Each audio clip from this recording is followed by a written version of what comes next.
Сәлем, менің YouTube көрермендерім. Мен бүгін раскладында қыз-келіншектерге ашайын деп отырмын тағы да.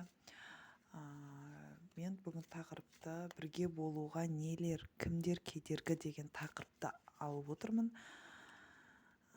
Жаңағыдай түсініспеушілік сондай араларында болып, бірге болуға нелер кедергі, болмаса кімдер бар ол жігіттің өмірінде, соны ашайын деп отырмын. Алдымен жігітімізді тауып алайық.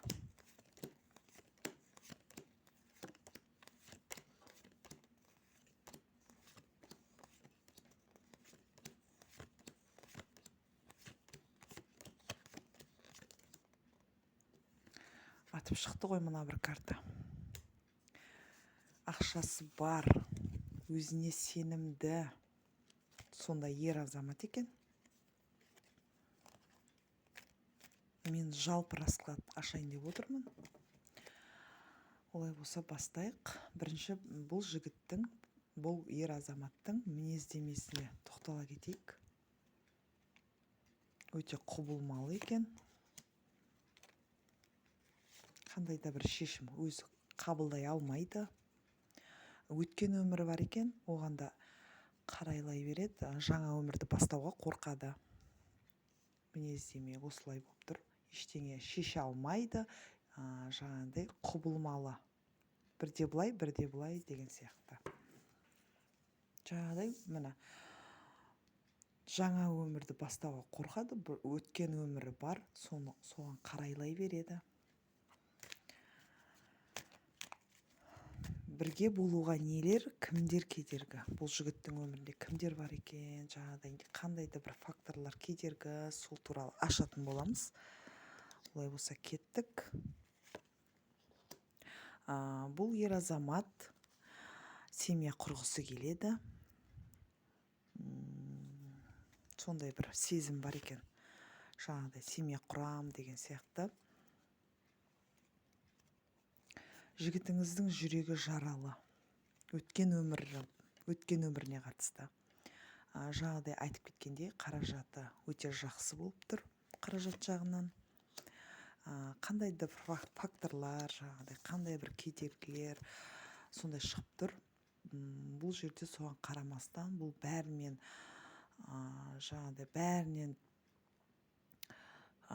күресіп келе жатыр.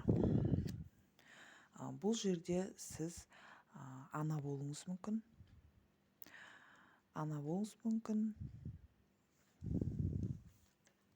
Өте керемет ана болуыңыз мүмкін. Үй шаруасына, балаңызға өте мұқият қарайсыз. Өте сұлу жансыз. Бұл жерде жігітіңіздің ойы екі ойлы болып тұр. Ештеңе көрмей тұр. Қандай да бір кедергілер бар. Бұл жігіттің қолында бәрі бар.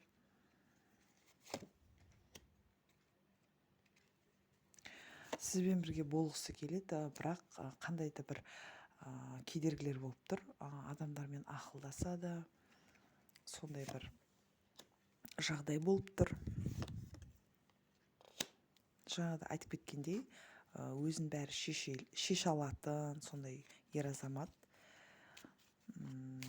Ақша жағынан да қол ұшын беретін жан екен. Бәрін таразыға салып, ойланып, шешім қабылдайтын ер азамат. Бұл жерде бір қыз түсті, немесе бір келіншек. Өте суық. Сондай бір. Бұл жігіттің ойы қиялы. Бір жылтыраған нәрселерге көп назар аударып, сондай бір қарайлап сөйтіп тұр. Бұл жылтыраған нәрсеге көп қарап тұр. Бұл ер азаматтың жаңағыдай қиялы өте шексіз, сондай ер азамат. Қиялдайды неде бір нәрселерді.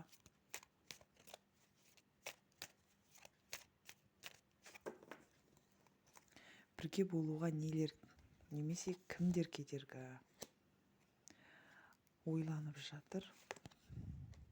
Ойында бір мазалайтын бір бір жағдайлар болып тұр. Жатса да, тұрса да ойланып.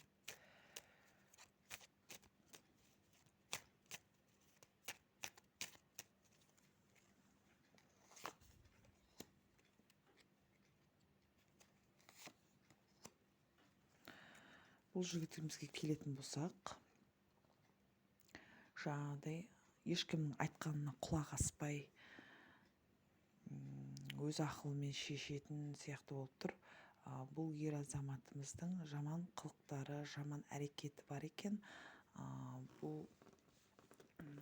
Бұл карта кез келген адамға шыға бермейді. Бұл жерде жаңағыдай сізге деген интимный отношения дейміз ғой, қарым-қатынас сондай болып тұр. Және де бұл жігіттің жаман қасиеттері бар. Ішу, темекі тарту деген сияқты әрекеттері болып тұр. Қыдырады. Жаман әрекеттері де бар. Ойында бір жаңағыдай ойында бір қорқыныш бар. Екіге айырылысып кету деген сияқты бір ойында қорқыныш бар бұл жігітте.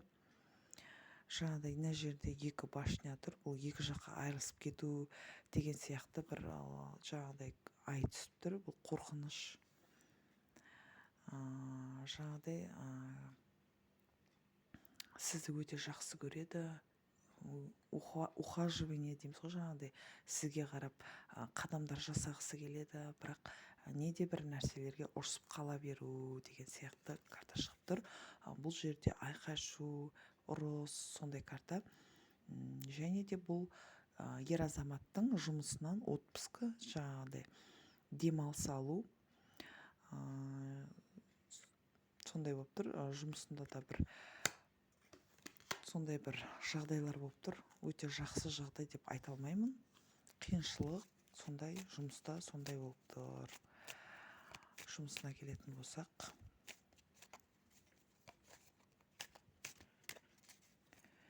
бірге болуға нелер және кімдер кедергі деген сұраққа тоқтала кетейік. Картамызға сұрақ қояйық. Бірге болуға нелер, кімдер кедергі?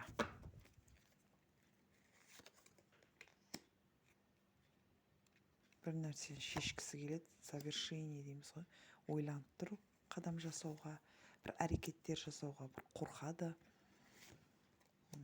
Жаңа келіспеушілік болған. Бұл жерде біреуді ренжітіп, болмаса келіспей жатыр. Неде бір нәрселерге. Бұл жігіт келеді, кездесу орын алады. Жаңағыдай бәрі жақсы болады деген ойда. Соны күтіп отыр. Таразыға салып деген сияқты ой. Мына жерде де ой түсті. Екі ойлы жігітіміз.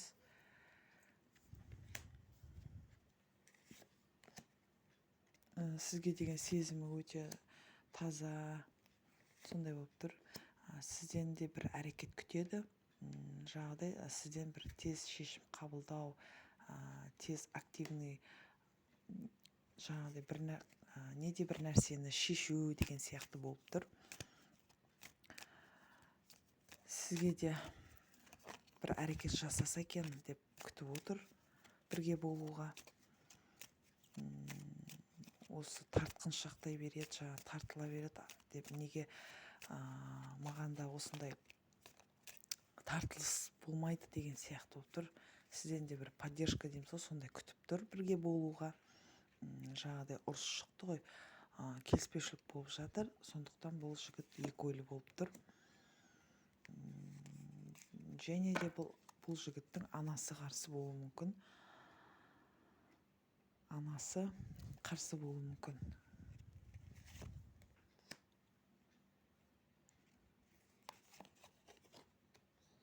анасы қарсы болуы мүмкін. Бұл ешкім айтқанына тыңдамайды. Қазір екі ойлы болып жүр қадам жасауға. Уақыт керек деп жатыр. Шаршаған, сондай болып тұр. Болды, жетер деген сияқты. Шаршап, жаңағыдай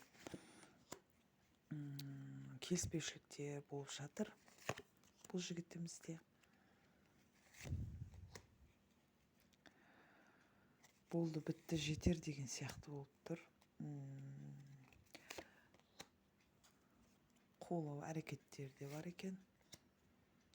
Кездесу күтіп тұр бұл жерде. Кездесіп бір нәрсені шешкісі келіп тұр сізбен бірге ақылдасу, неде бір ұрсу деген сияқты әрекеттерді бәрін қойып, бір кездесу болайын деп тұр. Кездесу орын алайын деп тұр.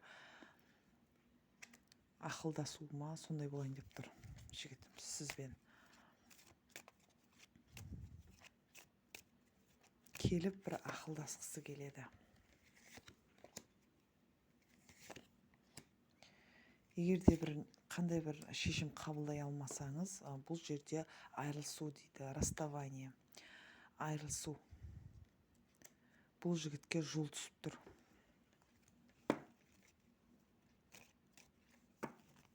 Жолға шығайын деп тұр. Барлық нәрселерді көріп тұр. Жолға шығайын деп тұр.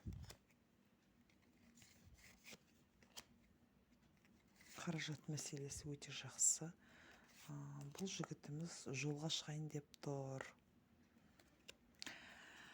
Жаңағыдай анасы қарсы болуы мүмкін, неде бір өзінен үлкен бір адамдар қарсы болып, сондай болып тұр бұл жігітке.